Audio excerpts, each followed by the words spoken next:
Go for it. Welcome to my house, office, home for the last 5 years. My name is Nick Easley, former CEO, now just me. I'm giving you a nice little tour, MTV Crib style, of my 12-foot mobile office. Right when we come in through what used to be a plumbing door, we have this beautiful black walnut live slab desk, which is my office. Love to be able to sit at a normal chair. I can plug in to have my monitor. I also have Starlink up top, so I've got on-demand internet 24/7. We've got a DC AC refrigerator, about 2 cubic feet, a composting toilet that pulls out with a urinal as well, a nice diesel heater, which for cold nights, those usually only take about a quarter gallon of diesel a night, even if it's like -20 to keep this thing about 60 degrees. I've got 600 watts of solar up top and a DC to DC charger, so when I drive, it also charges my solar batteries. But underneath here, you can see a voluminous kind of solar system.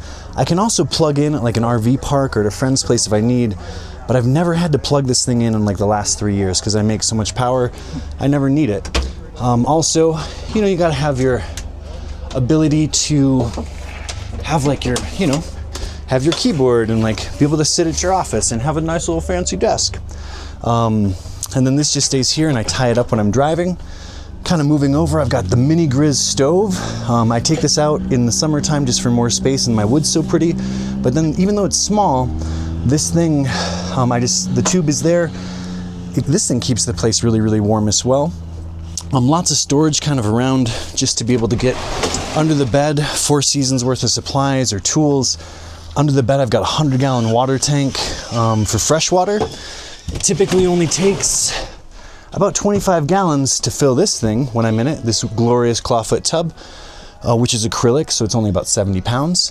My on-demand hot water heater turns on. I can do about 2 gallons a minute, take out my sink, and then just with one screw take off this butcher block, and then I have my tub. A nice gourmet kitchen, just made some really good goodies. I love just to have everything that I need really close, and then the ability just to have lots of storage, but really important to have these magnetic locking sailboat hinges too. That way when you drive, things don't fall down. A nice whiteboard, a full-size bed, good to like sit in bed and write, read, lots of windows to be able to see out into the beautiful world. Lots of storage on the side of this full-size bed. But this was just originally a plumbing truck that had no insulation, no windows. I'm 6'4", 195 centimeters, but I've got 3 inches of insulation up top, 3 inches down low, and 3 inches of wall insulation on the sides. So 4-season, off the grid, mobile office, perfect for 1 or 2. And that's my simple house. Nice redwood deck up top, great for surfboard storage or for kayaks, really strong, good ladder. And then outside I've got 625 amp hours of AGM batteries, which I'll show you. I did weld on this cool little tank here so I could have 2 propane tanks, even though you really only need about 20 pounds of propane every 3 months for cooking, cleaning, but wanted to share this with people. These steps are super rad. The only thing I ever do when I park to camp is I just park, and one strap keeps these up. I just take down my little steps. Up top is that nice redwood deck. I love to whitewater kayak, so a good place to store that. You can see my Starlink. This was a really fun little invention I made with these locking hinges. I've got one on each side, so there's these nice big tables, but also like wings. So if you want to go into fly mode, that works well. Cool thing for a composting toilet, a DC fan that exhausts outside, so it doesn't smell like poo inside. Just a nice little fan that exhausts. And then my pride and joy, I've not had to use electricity from the grid in over 4 years almost. So I've got 5 AGM batteries, 125 amp hours each, so always making my own power. From tip to tail, I'm less than 18 feet long, just because it's a 12-foot box.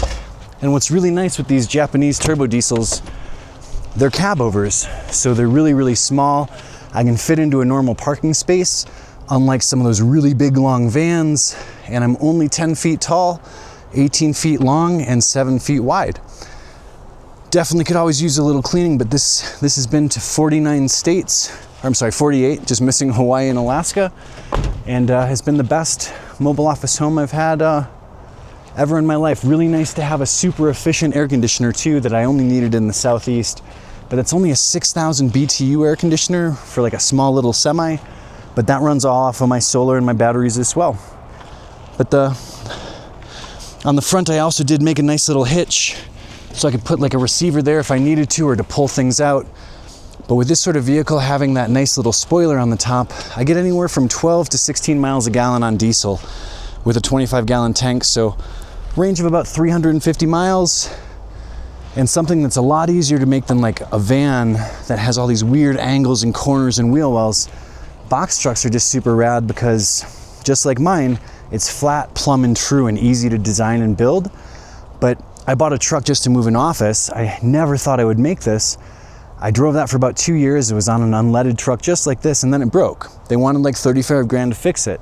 A new truck was only 50 grand and 500 bucks to move this box from the old truck to this new truck.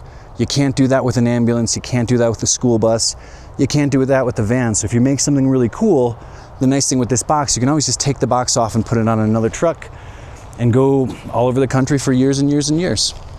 Thanks for letting me give you a nice little tour here, MTV Crib style, Overland Expo West 2025.